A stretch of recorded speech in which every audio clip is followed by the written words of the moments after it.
Hey y'all, welcome to Life on Helton Creek. Today I am out in the greenhouse in the rain, which let me tell you makes the perfect situation for a nap. I'm going to be up potting some tomato plants because they are definitely past the need. The mortgage lifters are by far the best germinators I've had. So this is something that's going to look crazy on me. Zinnias. I don't know how many times I've mentioned this, but I keep telling you, I live in Tennessee. If you don't like the weather in Tennessee, just hang out. In 10 or 15 minutes, it's going to change. In the last few days, now, do you see this right here? See this? So I went 50 years without being allergic to poison ivy or really anything outside. When Kent and I married almost 35 years ago, we'll be celebrating Monday, 35 years married. I would pull the poison ivy out of the fence row. So when we were fencing, because he was extremely allergic to it, we burned wood heat back then, and he could, if there was poison ivy on a log we were burning in the fireplace, he could break out. So he's very allergic. I mean, at the first sign of bumps, had to go get a shot, the whole 9 yards. Well, now I'm allergic. And I've never been allergic. And 2 summers ago, I got it, and I didn't know what it was. And I thought, I had some incurable disease, and went to the doctor. I was itching so bad, and had big bumps. Went to the doctor, and it was poison ivy. So I don't know where this has come from this year, but it is here. It is here. It is on my hands. It's ridiculous. Just ridiculous. I digress. Back to tomatoes. You want your mix to be a little wet, a little damp. From what I've read and look, I'm learning. I am no, by any means, am I do I know what I'm talking about? What I have read is you want it damp enough to hold together, but loose enough that it will break apart easily. And you would not believe how much water this potting mix holds. Now, I will tell you, I thought I was buying a top of the line. Well, not top of the line, because I'm not paying $45 for a bag of dirt. But I thought I was buying good potting soil. It came recommended, and then I follow a couple of girls on YouTube, and they were saying, like, when you get your potting mix, you want to pull the sticks out, and you want to pull the bigger material out so it doesn't block your seedlings from coming through. Well, if I sat here and pulled all the sticks, all the junk out of this dirt, I'd never get done.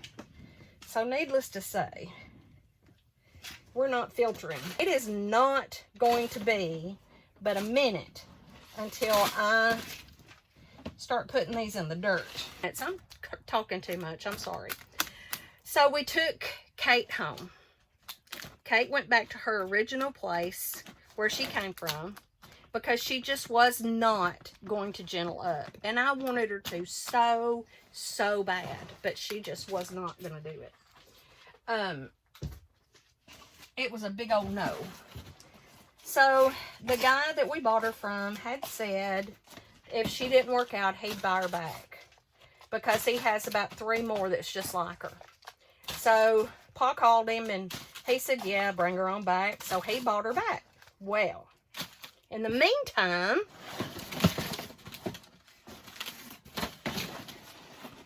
our veterinarian called, and she raises limousines. And that it, you know, I say stuff in different enunciations because everybody says it different. I don't know. Words are hard. She had a heifer sold. The people changed their minds and backed out. And she's working with her, so she's kind of gentling her up, and the lady was gonna, her grandkids were gonna show her and all this. So I went to meet her, and y'all, Pearl will be home in about a month.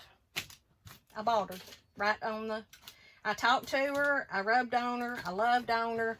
She had the best. Now, my vet thinks I'm crazy because I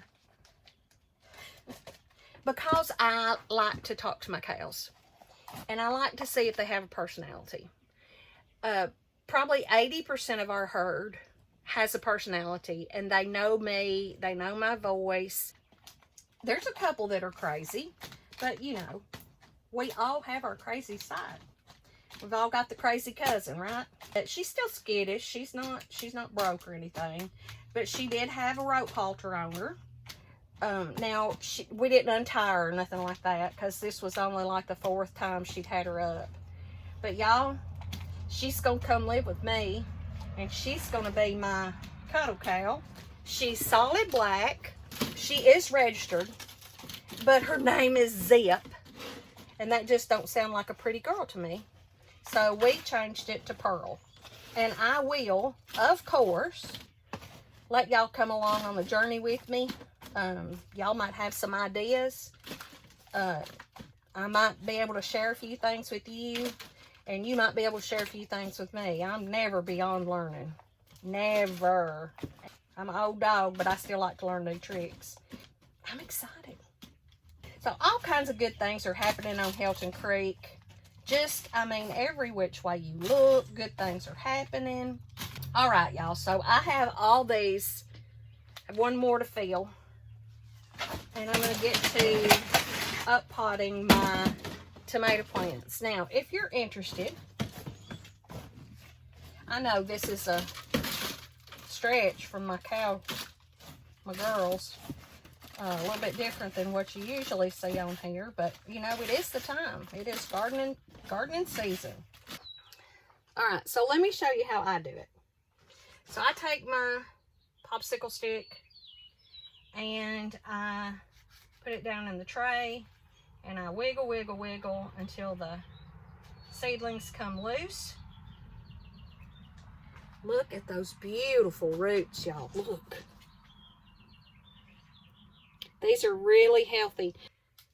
There are actually 5 plants in this one little container, which is really probably not a good thing. And if you don't get them out of there and get them into a bigger area, a bigger cup, a bigger something, they get root bound and they won't live, or they won't do well.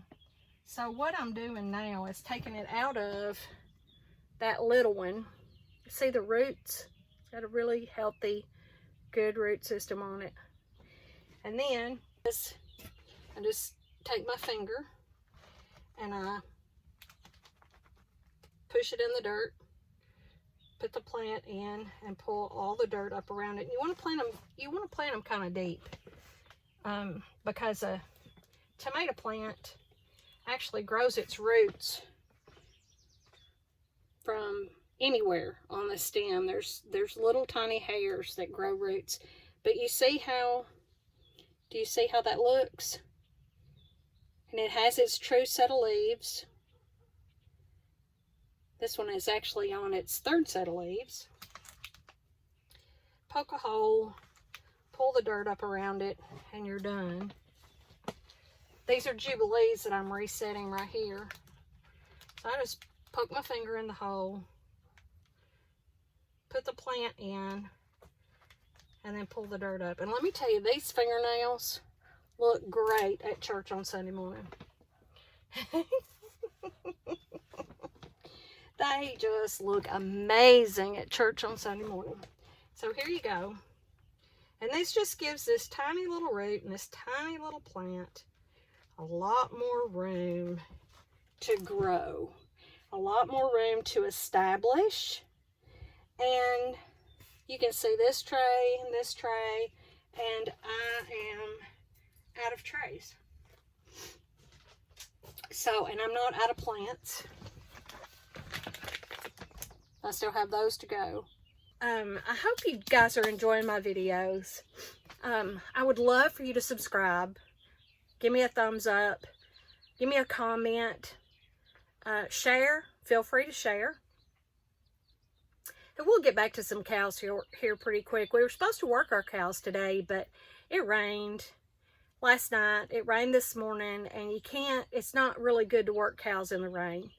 So we didn't do it this morning. We're going to do it next Saturday. So I hope you guys come back and join me again at Life on Helton Creek. I'm having a blast. I hope you are too.